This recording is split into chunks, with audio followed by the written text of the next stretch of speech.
Before our Iceland trip, I knew very little about it, other than that it is referred to as the land of fire and ice and the place where Björk is from. I just want to apologize in advance for butchering all of these Icelandic names. We started our trip near Iceland's main airport, and even the nearby sites are already breathtaking.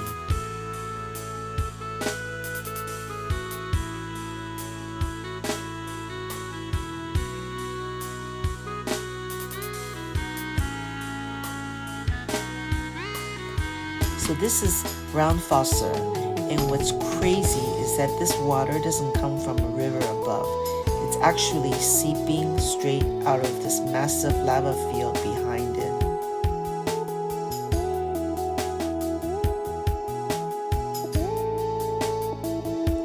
This is Fossholt, meaning Waterfall Hill. It's a private farm famous for the powerful waterfall running through its property.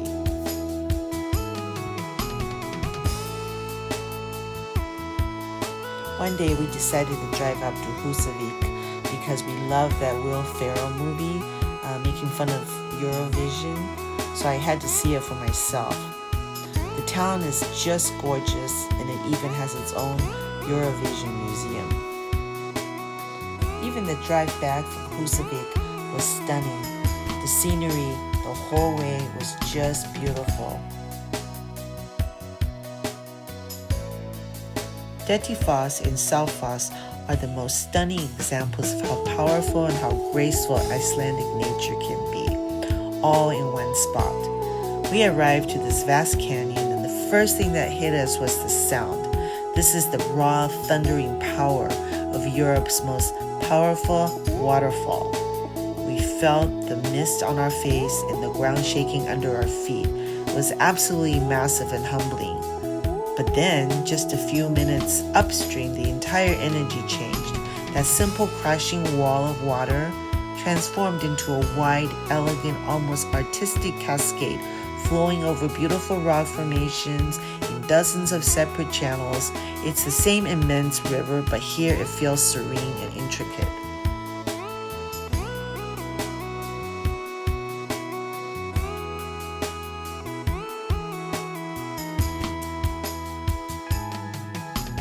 Here we're driving on the ring road through North Iceland. The scenery here is more tranquil than the waterfalls, but just as stunning.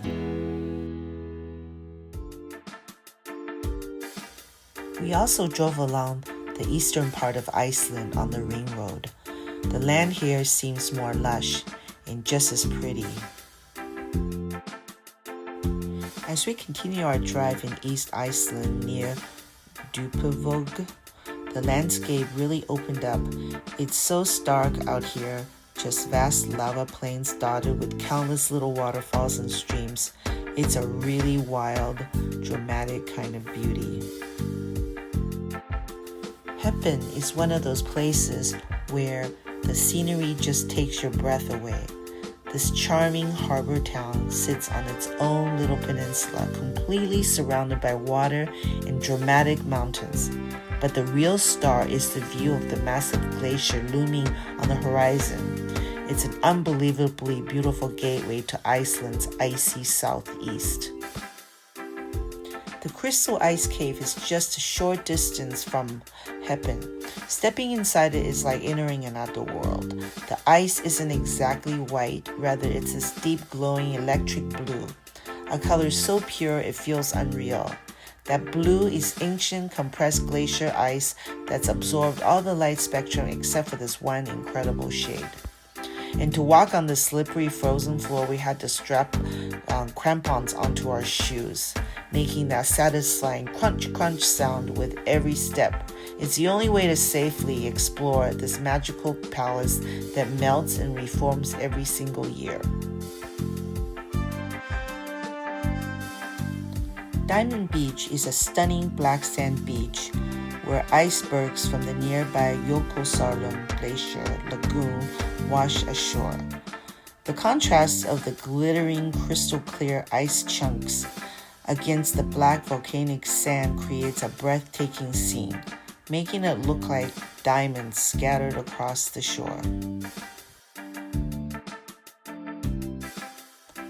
The day we visited Skógafoss, the weather was as crazy as the waterfall itself. The wind was whipping the mist into like a slanted rain, and the sky was this menacing, heavy gray.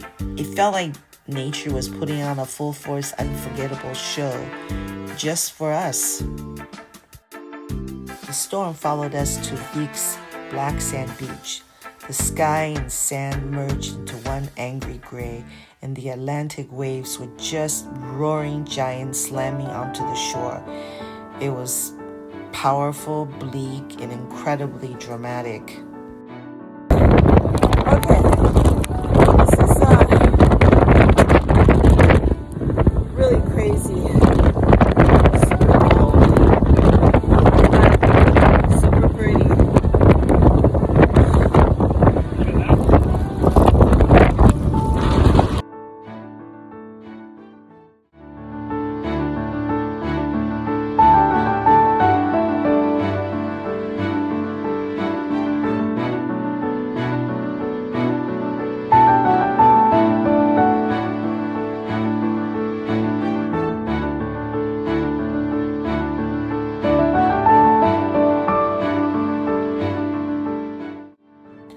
Höfn is another roaring waterfall.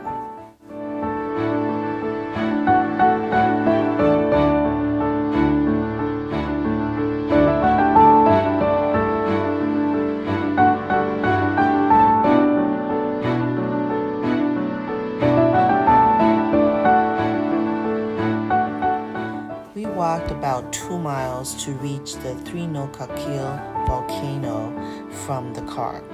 The walk itself was very easy, with only a slight incline towards the end. But the 45 minutes that it took us to get there went by really fast as we were admiring our surroundings. We took this open elevator down 400 feet into a magma chamber that's completely empty with colorful walls and streaks of red, yellow, orange, and purple. And what made this experience so unique is that while most volcanoes are plugged solid, this one's open.